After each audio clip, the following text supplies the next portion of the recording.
প্রায় 45 মিনিট লাগবে জঙ্গলে ঢুকতে।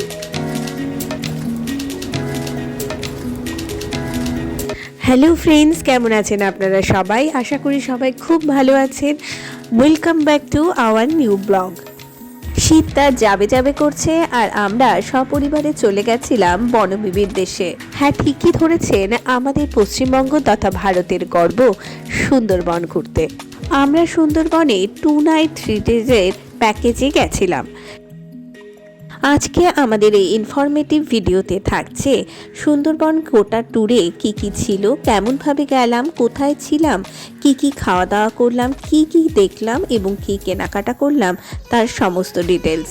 এবং এর সাথে থাকছে কতগুলো অথেন্টিক কোশ্চেনের উত্তর, যেমন কোন সময় গেলে আপনার বাঘ দেখার সম্ভাবনা সবচেয়ে বেশি এবং ট্যুর অপারেটরদের সাথেই বা কি কথা বলে আপনাকে অবশ্যই যেতে হবে, এবং সুন্দরবনে গেলে কোন কোন ডকুমেন্ট এবং জিনিস আপনাকে অবশ্যই নিয়ে যেতে হবে। আরও বেশ কয়েকটি ইম্পর্টেন্ট ইনফরমেশন যা আপনি আর কোথাও পাবেন না। তাই ফুল ইনফরমেটিভ ভিডিওটিকে একটু স্কিপ না করার আবেদন রইল। তার সঙ্গে আরেকটি আবেদনও রইল, প্লিজ সাবস্ক্রাইব, কমেন্ট এবং লাইক করে দেবেন। আপনাদের এক একটা কমেন্ট আমার জন্য কতটা ইম্পর্টেন্ট সেটা আপনাদের বলে বোঝাতে পারবো না। ওকে, তাহলে আর দেরি না করে বনবিবির আশীর্বাদ নিয়ে শুরু করা যাক আজকের ভিডিও। চলুন প্রথমেই ইউনেস্কো দ্বারা ওয়ার্ল্ড হেরিটেজের তকমা পাওয়া সুন্দরবন সম্পর্কে একটু জেনে নিন। সুন্দরবন ভারতবর্ষের পশ্চিমবঙ্গ রাজ্যের দক্ষিণাংশ এবং বাংলাদেশের দক্ষিণ অংশে গঙ্গা, পদ্মা, মেঘনার, মোহনার অসংখ্য ছোট ছোট নদী এবং তাদের বদ্বীপ নিয়ে তৈরি বিশ্বের বৃহত্তম ম্যানগ্রোভ জঙ্গল। 26,000 বর্গ কিলোমিটারের সুন্দরবনের 66% রয়েছে বাংলাদেশে এবং বাকি 64% রয়েছে ভারতবর্ষে। সুন্দরবন মানেই তো রয়্যাল বেঙ্গল টাইগার, কিন্তু রয়্যাল বেঙ্গল টাইগার ছাড়াও এখানে বিভিন্ন রকমের গাছ, যেমন সুন্দরী, গড়ান, গেওয়া, তাছাড়াও 300 রকমের পাখি, 35 রকমের সরীসৃপ প্রাণী, 120 রকমের মাছ এবং 42 রকমের স্তন্যপ্রায়ী প্রাণী রয়েছে। এছাড়াও 8 রকমের উভয়চর প্রাণীও বসবাস করে এই বিশাল সুন্দরবনে। এবার আপনাদের জানাবো সুন্দরবনে আপনারা কেমন ভাবে যেতে পারেন। সুন্দরবন ট্যুরের লঞ্চগুলো সাধারণত ছাড়ে সোনাখালী, গদখালী বা ক্যানিং থেকে। এটা মেবি নদীর জোয়ার ভাটার উপর ডিপেন্ড করে। অর্থাৎ সুন্দরবনে পৌঁছতে গেলে আপনাকে ক্যানিং পর্যন্ত পৌঁছাতে হবে ট্রেনে বা বাই রোড। বাই ট্রেন হলে শিয়ালদা থেকে ক্যানিং পর্যন্ত বেশ কয়েকটি লোকাল ট্রেন আছে, সেগুলো করে আপনি পৌঁছে যেতে পারবেন। ট্রেনগুলোর টাইম টেবিল তো আপনারা স্ক্রিনে দেখতেই পাচ্ছেন, কিন্তু এক্ষেত্রে বলে রাখি একটু সকাল সকাল বের হওয়াই সবচেয়ে ভালো। আর বাই রোড যেতে চাইলে কলকাতা টু ক্যানিং 55 কিলোমিটার এবং যেতে সময় লাগে 2 ঘন্টা মতো। কিন্তু এই ক্ষেত্রে আপনার ট্যুর অপারেটরের সাথে আগে কথা বলে নিতে হবে গাড়ি পার্ক করার ব্যবস্থা রয়েছে কিনা। ক্যানিং স্টেশনের বাইরে আপনি প্রচুর টোটো অটো পেয়ে যাবেন। ট্যুর অপারেটররা এই টোটো অটো করে আপনাদের ঘাটে পৌঁছে দেবে। এবার আপনাদের 2 রাত 3 দিনের সুন্দরবন ভ্রমণের ট্যুর প্ল্যানটি জানাবো। প্রথম দিন সাধারণত আপনাদের নিয়ে যাওয়া হবে গোসাবা এবং সেখান থেকে পাখিরালয়। পাখিরালয়ে সাধারণত সকলের থাকার ব্যবস্থা থাকে এবং সেই রাতটা সেখানে থেকে দ্বিতীয় দিন সজনেখালি, সুধান্যখালি, দোবাকি, পঞ্চমুখানি দেখে আবার ফিরতে হবে পাখিরালয়ে এবং তৃতীয় দিন সকাল সকাল বেরিয়ে লোকনাথ মন্দির ঘুরিয়ে লঞ্চ আপনাকে পৌঁছে দেবে সোনাখালীতে বিকেলবেলা। আর যদি কোনো কারণবশত গোসাবা প্রথম দিন না দেখানো হয়ে থাকে তাহলে তৃতীয় দিন আপনাকে গোসাবাটাও ওনারা ঘুরিয়ে দেবেন। চলুন এবার আপনাদের আমাদের ট্রিপের গল্প বলতে বলতে বাকি ইনফরমেশনগুলো দিয়ে দিই। এই 2 রাত 3 দিন আমরা কি কি সুবিধা অসুবিধা ভোগ করেছি এবং আপনারা কোন কোন কথাগুলো অবশ্যই ট্যুর গাইডের সঙ্গে বলে নেবেন তার সমস্ত ডিটেলস থাকবে এই অংশে। আমরা প্রথম দিন সদল বলে এনজিপি স্টেশন থেকে রওনা হয়ে যাই শিয়ালদার উদ্দেশ্যে। পরের দিন ভোরবেলা শিয়ালদা স্টেশনে পৌঁছে একটু ফ্রেশ হয়ে 7:42 কলকাতা ক্যানিং লোকাল ধরে আমরা 9টার মধ্যে পৌঁছে যাই ক্যানিংয়ে। আমরা ক্যানিংয়ে পৌঁছে গেছি 7:42-এর ট্রেন, এই যে এই ট্রেনটা ধরে পৌঁছলাম জাস্ট। শিয়ালদা থেকে ধরেছিলাম, এখন 9টা মতো বাজে, পৌঁছে গেছি। ক্যানিং স্টেশন থেকে বের হয়ে আমাদের দেখা হয়ে গেল আমাদের ট্যুর গাইডের সঙ্গে। ক্যানিং স্টেশনের বাইরে প্রচুর দোকান রয়েছে ট্যুর অ্যান্ড ট্রাভেলসের। আপনারা চাইলে এখান থেকেও আপনার ট্যুর বুক করতে পারেন। আমাদের ট্যুর গাইড আমাদের টোটোতে বসিয়ে দিয়ে আমাদের গন্তব্যের উদ্দেশ্যে রওনা করে দিলেন। ক্যানিং মার্কেটের ভেতর দিয়ে আমরা রওনা হলাম ঘাটের উদ্দেশ্যে। ক্যানিং স্টেশন থেকে এখানে নামালো, এবার আমরা যাচ্ছি। এই সরু রাস্তাটা দিয়ে আমাদের পৌঁছতে হবে আমাদের বোটের কাছে। নদীর জোয়ার ভাটার উপর ডিপেন্ড করে বেশিরভাগ সময় নৌকার ঘাট নির্বাচন করেন ওনারা। আমরা যখন রওনা হয়েছিলাম তখন জোয়ার চলছিল, সেহেতু বোট অনেকটা উপরে চলে এসেছে।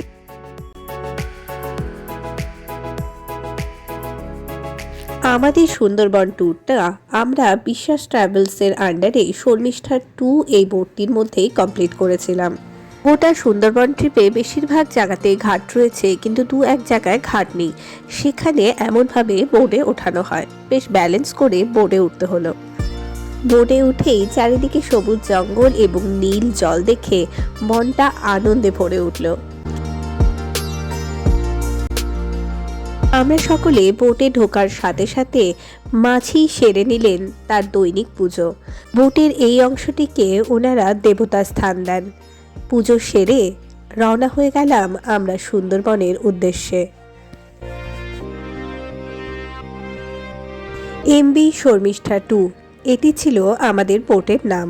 বোটের কর্মচারীদের মতে এই বোটটি 20 থেকে 25 জন ট্যুরিস্ট নিয়ে সুন্দরবন ট্যুর করায়, বাট আমরা ছিলাম 16 জন।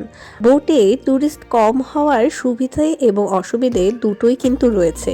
সঙ্গে থাকুন, একে একে জানাচ্ছি। আপনার ট্যুর বুক করতে এটা কিন্তু আপনাকে বিশেষভাবে সাহায্য করবে। নৌকা ছাড়তেই প্রথমেই চলে এলো লুচি, আলুর দম এবং সন্দেশ। এটা ছিল আমাদের প্রথম দিনের ব্রেকফাস্ট। চারিদিকে জল, গোটা দিন রাত বোটে থাকবো। আদৃশ তো বেজায় খুশি, তার উপরে পেয়েছে ফেভারিট ব্রেকফাস্ট। পৌঁছ দিতে শুরু করে দিয়েছে। চলুন আপনাদের এবার বোটের ভেতরটা একটু ট্যুর করাই। এই জায়গাটা বোটের ড্রাইভার স্থান এবং সামনে একটা সোফা রয়েছে, সেখানেও বসতে পারেন। দুপাশ দিয়ে সিঁড়ি উঠে গেছে এবং এই যে আমরা নিচে প্রবেশ করলাম। আদৃশ আগে এখানে এসে উপস্থিত। দুপাশে দুটো বাথরুমগুলোতে কোমোড, ফ্ল্যাশ এবং হ্যান্ড শাওয়ার এই সমস্তই রয়েছে। ভীষণই সাধারণ এবং পরিষ্কার পরিচ্ছন্ন। এই যে বিছানাগুলো বেশ বড় বড়, এখানেও থাকা যাবে, আবার হোটেলেও ব্যবস্থা রয়েছে। এই জানলা দিয়ে জল দেখা যাচ্ছে, যদিও এখানে আর কেউ থাকবে না, সবাই ওপরে চলে গেছে।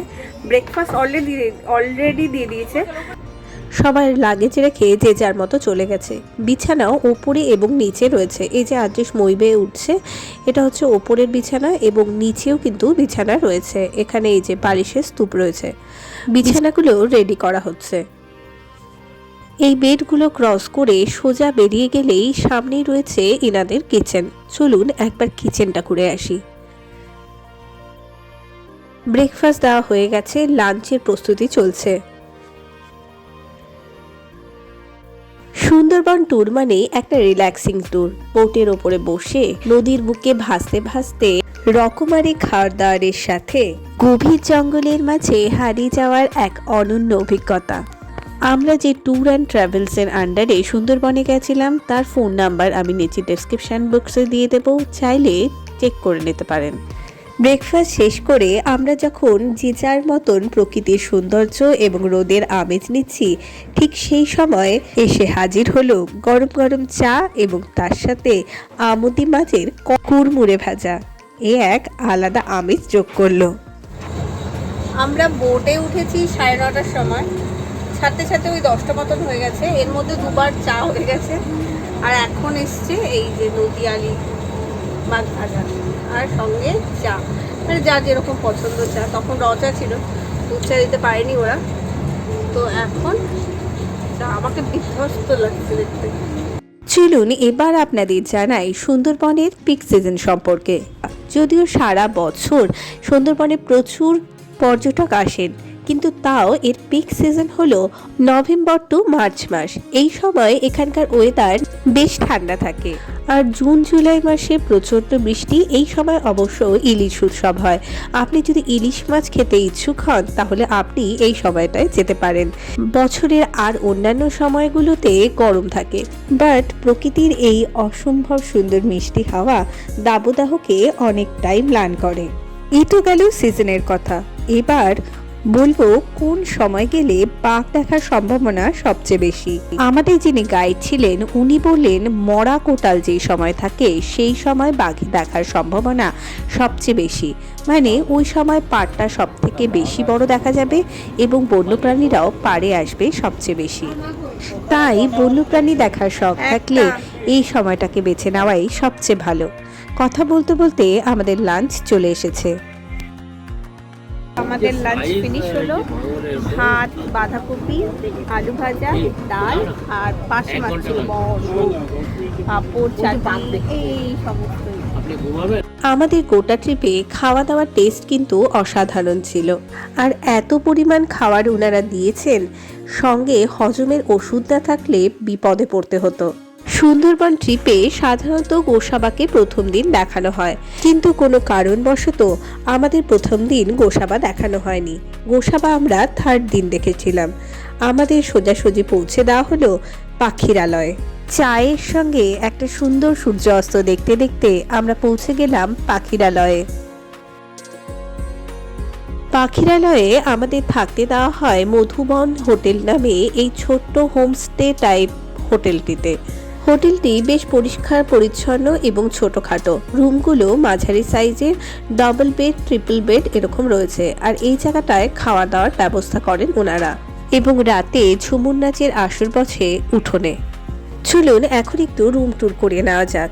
শীতকাল হওয়ায় আমরা নন এসি রুমে ছিলাম। বিছানাটি ঠিকঠাক আমাদের তিনজনের জন্য যথেষ্ট ছিল। আর এই যে একটা ড্রেসিং টেবিল এই রয়েছে রুমের মধ্যে, বাকি রুমগুলো সেম ছিল। আর এটি আমাদের বাথরুম। বাথরুমটি পরিষ্কার পরিচ্ছন্ন ছিল এবং কোমোড সিস্টেম ছিল।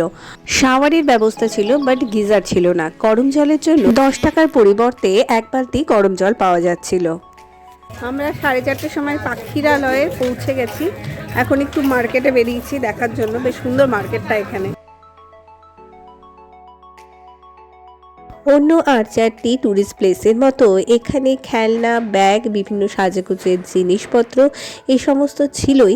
তার সঙ্গে যেটা স্পেশাল ছিল এখানকার স্থানীয় কদবেল, সুন্দরী গাছের চারা। এখন স্ক্রিনে যেটা দেখছেন এটা সুন্দরী গাছের চারা। মধু এবং কাঠের তৈরি বিভিন্ন জিনিসপত্র, যে এগুলো মধু বিক্রি হচ্ছে, কিন্তু এটা কতটা অথেন্টিক ঠিক তাতে একটু সন্দেহ ছিল, সেই জন্য আর কেনা হয়নি। আমরা কাঠের তৈরি কিছু জিনিসপত্র এবং তার সাথে কদবেল কিনে নিয়ে এসেছিলাম। কদবেলগুলো কিন্তু দারুণ ছিল। সুন্দরবনে কিছু কেনাকাটা করার থাকলে আপনাকে এই মার্কেট থেকে মেনলি কেনাকাটাটা করতে হবে, কারণ ফ্যান্সি জিনিসের মার্কেট এখানেই রয়েছে এবং 2 রাত আপনাকে এখানে থাকতে হবে। কেনাকাটার ক্ষেত্রে একটা কথা বলে রাখি, এখানে দামাদামি কিন্তু করতে হয়। এখন হচ্ছে ঝুমুর নাচ হবে, তার সঙ্গে দিচ্ছে চপ আর কিছুক্ষণের মধ্যেই শুরু হয়ে গেল ঝুমুর নাচ।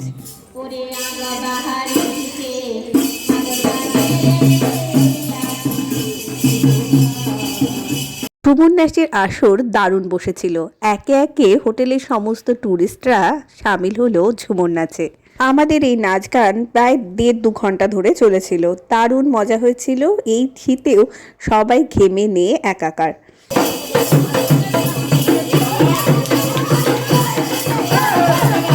এরপরে কলকাতা থেকে আমাদের বোটে যে আর দিদিরা ছিল তাদের একটি সংস্থার পক্ষ থেকে ঝুমুর শিল্পীদের বিভিন্ন বস্ত্র তুলে দিলেন ওনারা। দুপুরের কিছু আমি খেতেই পারিনি, এত অবস্থা খারাপ ছিল। আজকে মাটন, ফুলকপি, ডাল, স্যালাড আর হচ্ছে আলু ভাজা। মাটনটা এত ভালো ছিল যে আপনাদের বলে বোঝাতে পারবো না। দারুণ খাওয়া দাওয়া নিয়ে কোনো কথা হবে না। পরের দিন সকাল 7টার সময় আমরা সেকেন্ড ডে ট্যুরের জন্য রওনা হয়ে গেলাম পাখিরালয় থেকে। সকালবেলা চা বিস্কুট খেয়ে স্নান ধান করে আমরা রওনা হয়েছিলাম। আমাদের বোট রওনা হতেই দেখা হয়ে গেল সর্বজয়ার সাথে। এটা ওয়েস্ট বেঙ্গল ট্যুরিজমের পক্ষ থেকে চালানো হয়। এটার আকৃতি বিশাল এবং অনেক লাক্সারিয়াসও। ডিসক্রিপশন বক্সে এর বুকিং এর ডিটেলস আমি দিয়ে দিচ্ছি। সেকেন্ড ডেতে প্রথমে এসে আমরা পৌঁছালাম সজনেখালি। এখানে একটা ওয়াচ টাওয়ার রয়েছে, তার সঙ্গে কচ্ছপ, কুমির আরও কিছু পশু পাখি রয়েছে খাঁচার মধ্যে।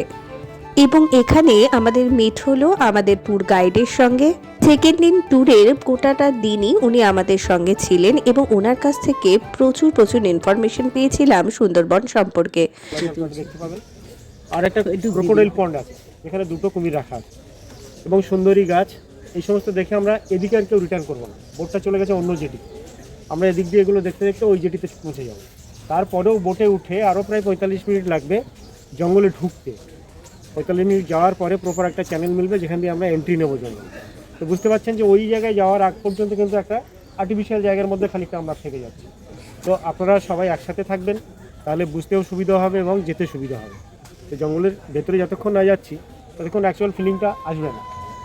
সজনেখালি ওয়াচ টাওয়ার থেকে সুন্দরবনের এই অংশটা দেখা যায়। এই ফাঁকা অংশটা যেটা দেখা যাচ্ছে, এখানে ম্যানগ্রোভ চাষ করা হয়। ক্লাইমেট চেঞ্জের জন্য ম্যানগ্রোভ আর তেমন জন্মায় না, তাই এখানে চাষ করা হয়। আর এই অংশটিতে রয়েছে মিষ্টি জলের হ্রদ। এখানে বন্য প্রাণীরা এসে জল খায়। এখান থেকে কোনো বন্যপ্রাণী দেখতে না পেলেও সামনে যে হ্রদের মধ্যে দুটো কুমির রয়েছে সেগুলোকে খুব পরিষ্কারভাবে দেখা গেল ওয়াচ টাওয়ার থেকে। এবং এখন স্ক্রিনে যে গাছটি দেখতে পাচ্ছেন, এটাই সুন্দরবনের সুন্দরী গাছ। সুন্দরী গাছের একটি স্যাম্পল এখানে রাখা রয়েছে। আরেকটু সামনে এগোতেই বানরের দল আমাদের স্বাগত জানালো এবং নিচে রাখা রয়েছে যে সমস্ত প্রাণী সুন্দরবনে পাওয়া যায় তাদের রেপ্লিকা। হঠাৎ করে দেখলে চমকে উঠবেন। সুন্দরী গাছের পাশেই রয়েছে এই অংশটা। এখানে গাছগুলোতে শ্বাসমূল রয়েছে। বেসিক্যালি শ্বাসমূল দেখানোর জন্যই এখানে আমাদের দাঁড় করিয়েছিল। মূল অর্থাৎ রুট থেকে এই দেখুন উঁচু উঁচু অংশগুলো বেরিয়ে রয়েছে, এটাই শ্বাসমূল। আর শুনলাম ওয়েস্ট বেঙ্গল ট্যুরিজমের তরফ থেকে এলে এখানে থাকার ব্যবস্থা করা হয়। আর একটু আগেতেই দেখা দিল গোসাপ। এই ঝিলটার পাশে একটা বেশ বড়সড় সাইজের গোসাপ ঘাস দিয়ে ঢেকে আছে, সেহেতু অতটা ভালোভাবে বোঝা যাচ্ছে না, কিন্তু সাইজটা বেশ বড় ছিল। সজনেখালি থেকে বেরিয়ে বোটে উঠতেই আমাদের ব্রেকফাস্ট চলে এলো। লুচি, ছোলার ডাল এবং সন্দেশ। আজকে ব্রেকফাস্ট দিয়ে দিয়েছে, আমি রুটি নিয়েছি আর এমনি দিয়েছে হচ্ছে পুরি, বোধহয় পুরি আর ছোলার ডাল। লুচি, আমার রুটি, ছোলার ডাল আর আমরা গেছিলাম পূর্ণিমার সময়, সেহেতু জোয়ার ছিল বেশি, তাই ফাঁড়িতে ঢোকার পরে মনটা একটু উদাস হয়ে গেল। পার কোথাও দেখা যাচ্ছে না, চারিদিকে জল আর জল। পূর্ণিমা থাকায় বেলা 11টা পর্যন্ত জোয়ার থাকবে, তারপরে শুরু হবে ভাটা। কোন সময় এলে বন্যপ্রাণী সবচেয়ে দেখতে পাবেন সেটা তো আমি আগেই বলে দিয়েছি। আপনারা সেই হিসেবে টাইমটা ঠিক করবেন, তাহলে অনেকটা বেশি লাভজনক হবে। এবার আমরা চলে এসেছি সুধন্যখালিতে। এখানেও একটি ওয়াচ টাওয়ার রয়েছে। ওপর থেকে আমরা কিন্তু বন্যপ্রাণী দেখতে পেয়েছি। ওই যে দূরে দেখতে পাচ্ছেন বন্য শূকর। ওয়াচ টাওয়ার থেকে সুন্দরবনের এই ভিউটা দেখা যাচ্ছে। জঙ্গলের মাঝখানে এই যে ফাঁকা অংশগুলো রয়েছে, এটা বন্যপ্রাণী দেখার জন্য তৈরি করা হয়েছে। কিছু কিছু বন্যপ্রাণী দেখা যায়, যেমন আমরা দেখলাম। বেলা বাড়ার সাথে সাথে খাওয়া দাওয়া তো চলছেই, তার সাথে জল নিচের দিকে নামছে। তাই নদীর পাড়ে দেখা মিলছে বানর, শূকর, বিভিন্ন প্রজাতির প্রাণী এবং কুমিরের। আর এরই সঙ্গে বাড়ছে বাঘ দেখার সম্ভাবনাও। মনে ভীষণ আশা নিয়ে আমরা চলছি দোবাকির উদ্দেশ্যে। এখন আমাদের বোট বড় নদী ছেড়ে সরু ফাঁড়ি দিয়ে জঙ্গলের ভেতরে চলছে। এরই মধ্যে 2 রাউন্ড চা এবং ভেজ পকোড়া চলে এসেছে আমাদের জন্য। আমার শরীরটা ভালো ছিল না, সেই জন্য আমার জন্য শরবত বানিয়েছিল ওরা।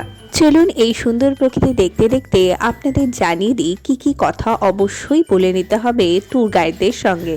প্রথমত, আপনি কি ধরনের রুম নেবেন সেটা অবশ্যই বলে নেবেন।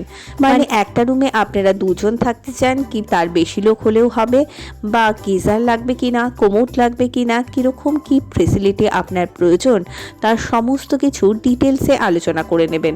তার সঙ্গে অবশ্যই আপনার খাওয়ার যদি কোনো ডিমান্ড থেকে থাকে, যেমন চিংড়ি মাছ, ইলিশ মাছ বা অন্যান্য যে কোনো কিছু, তাহলে সেটাও আলোচনা করে নেবেন। আর ঝুমুর গানের কথাটাও অবশ্যই বলে নেবেন, এবং কোন কোন জায়গা কবে কবে দেখাবে এই সমস্ত কিছু ডিটেলসে আলোচনা করেই আপনি পেমেন্ট করবেন। এরই ফাঁকে আদ্রিস ঢুকে গেছে ড্রাইভারের কেবিনে।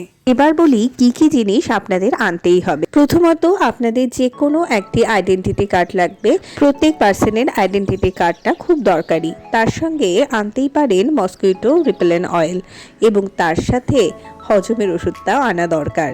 এখানে 8 কাঁটাতারের বেড়া নেই, এটি বাঘের এলাকা। এই যে ফাঁড়িগুলো দেখছেন, এদিক দিয়েই বাঘ যাতায়াত করে। এরই মধ্যে আমাদের লাঞ্চ সার্ভ হয়ে গেছে। আমার শরীরটা খুব খারাপ থাকার জন্য আমি সেদিন লাঞ্চ করিনি। সবাই লাঞ্চ করছে, আমি তাকিয়েছিলাম জঙ্গলের দিকে। হঠাৎ দেখি একটা ক্রোকোডাইল জলের দিকে এগিয়ে আসছে শিকারের জন্য। এবার এসে আমরা পৌঁছলাম পঞ্চমুখানিতে। এখানে 5টি নদী একত্রে মিলিত হয়েছে। চারিদিকে জল আর জল, সাগর এখান থেকে বিশেষ একটা দূরে নয়। ছোট্ট ছোট্ট জাহাজগুলো দেখা যাচ্ছে দূর থেকে। আর একটু এগোতে আরো একটি বড় সাইজের কুমির দেখা দিল আমাদের। কুমির দেখা যাচ্ছে, সাদা রঙের। এবার আমরা এসে পৌঁছেছি দোবাকি। দোবাকিতে ঘাটে আমাদের স্বাগত জানালো লাল কাঁকড়ার দল। অনেক লাল কাঁকড়া চারিদিকে ছড়িয়ে ছিটিয়ে রয়েছে।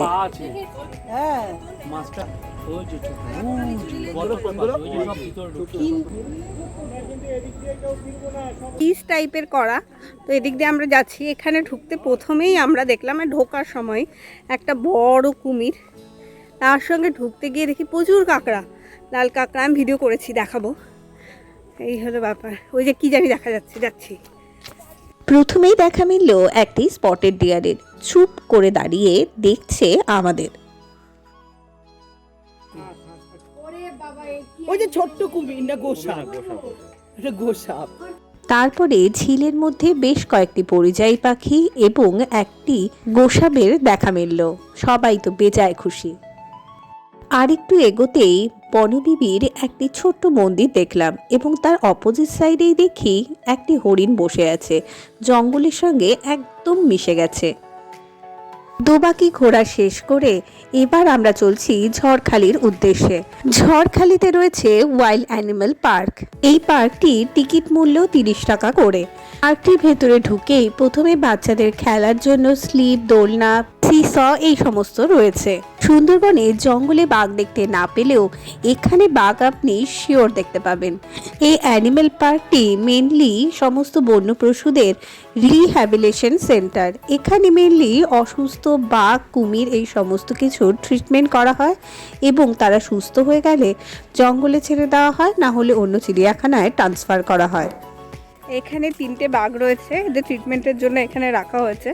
তো সেগুলোই দেখা যাচ্ছে। লোকজন প্রচুর ডাকাডাকি করছে। একজনকে তো দেখলাম বাঘের সাউন্ড পর্যন্ত শোনাচ্ছে, যে যদি ওরা সেই শুনে যদি ডাকে। যাই হোক, সব কিছুই ফেলি হোক, ওনারা বসেই আছেন। এখানে আমরা 3টি বাঘ, 3টি কুমির এবং গোলপাতা গাছ দেখেছিলাম। এই গোলপাতা গাছের জঙ্গলের মাঝেই বাঘ লুকিয়ে রাখে তার ছানাদের। খাবার লাঞ্চের পরে ফল আসে। এর আগের দিন পেয়ারা এসেছিল, আজকে এলো অ্যাপল। এবার আমরা চলছি আবার পাখিরালয়ের উদ্দেশ্যে। চারিদিকে জল, তার মাঝখানে সূর্য অস্ত যাচ্ছে।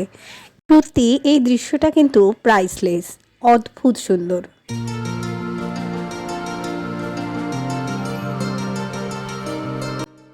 সূর্য অস্ত যেতেই চারিদিকে অন্ধকার।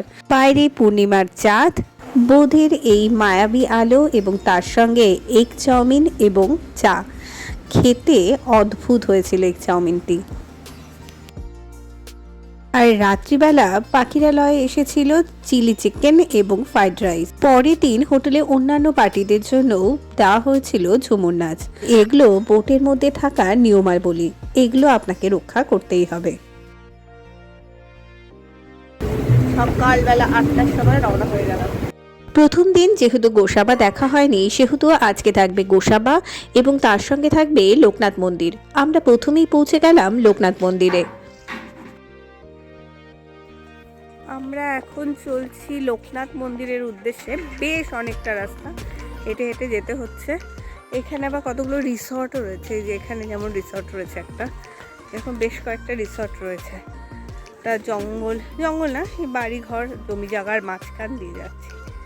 গ্রামের মাঝখানে শান্ত নিরিবিলি ছিমছাম একটি লোকনাথ মন্দির, মাটির ঘর এবং মাটির মন্দির। মাটিরই এখানে একটি স্কুল রয়েছে। আমরা যখন যাই তখন কীর্তন গান চলছিল, বেশ সুন্দর অ্যাম্বিয়েন্সটা তৈরি হয়েছিল। এটি মন্দিরের ভেতরের অংশ।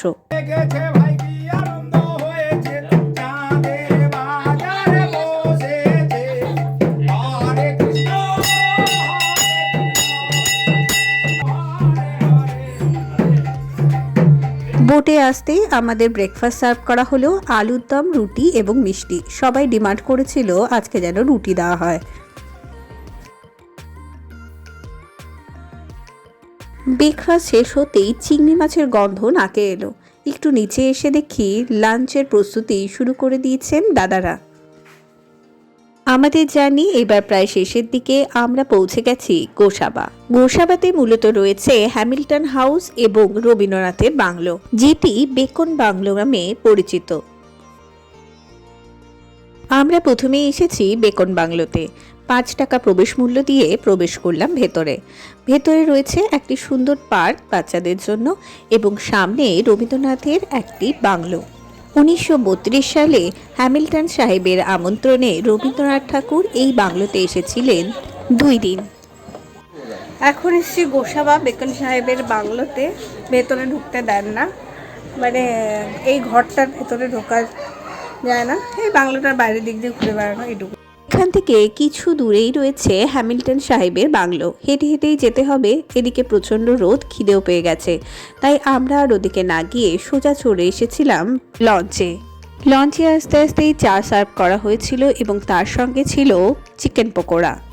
আর লাঞ্চে সার্ভ করা হয় ভাত, ডাল, বেগুন ভাজা, চিংড়ি মাছ এবং রুই মাছ, তার সঙ্গে মিষ্টি এবং চাটনি তো ছিলই। আমাদের লঞ্চের এটা সিটিং এরিয়া। সিটিং এরিয়া কত বড় হয় তার উপর ডিপেন্ড করে লঞ্চের সাইজ। প্রথমেই বলেছিলাম আমাদের লঞ্চে আমরা 16 জন ছিলাম, কিন্তু ক্যাপাসিটি অনেকটাই বেশি ছিল, তাই একটু নিরিবিলিতে আমরা ট্যুরটা করতে পেরেছি। কিন্তু এই ক্ষেত্রে ভাড়াটা একটু বেশি পড়ে যায় এবং খাবার দাবার অন্যান্য লাক্সারি সমস্ত ক্ষেত্রে একটু ভাটা পড়ে। আমাদের গোটা ট্যুরের খরচ যেখানে 3,500 টাকা হয়েছিল, লোক বেশি হলে হয়তো সেটা 3,000 টাকায় কমপ্লিট হয়ে যেত। আমরা পৌঁছে গেলাম ক্যানিংয়ে। আমাদের ট্যুর এখানেই শেষ হলো। কেমন লাগলো অবশ্যই জানাবেন। 4:10 আমাদের ট্রেন, আমাদের জার্নি শেষ। এসে পৌঁছে গেছি আমরা ক্যানিং স্টেশন। কিন্তু ক্যানিং স্টেশনে একটা ব্যাপার আছে, যেখানে অটোর থেকে নামায় সেখান থেকে স্টেশনটা বেশ দূরে। তো যদি তারা থাকে ট্রেন ধরার, তো সেই ক্ষেত্রে ইয়ে করাটা ভালো। ভ্যান আছে এখানে 10 টাকা করে পার হেড নেয়, সেই ভ্যানে করে এসে পৌঁছানোটা অনেক বেটার, কারণ না হলে লেট হয়ে যাবে। প্রচুর প্রায় 1.5 কিলোমিটারের মতো ডিস্টেন্স রয়েছে যেখানে নামায়, আর সেখানে ঘুরতে হয় ট্রেনে স্টেশনে। ওকে বাই, দেখা হবে নেক্সট ভিডিওতে।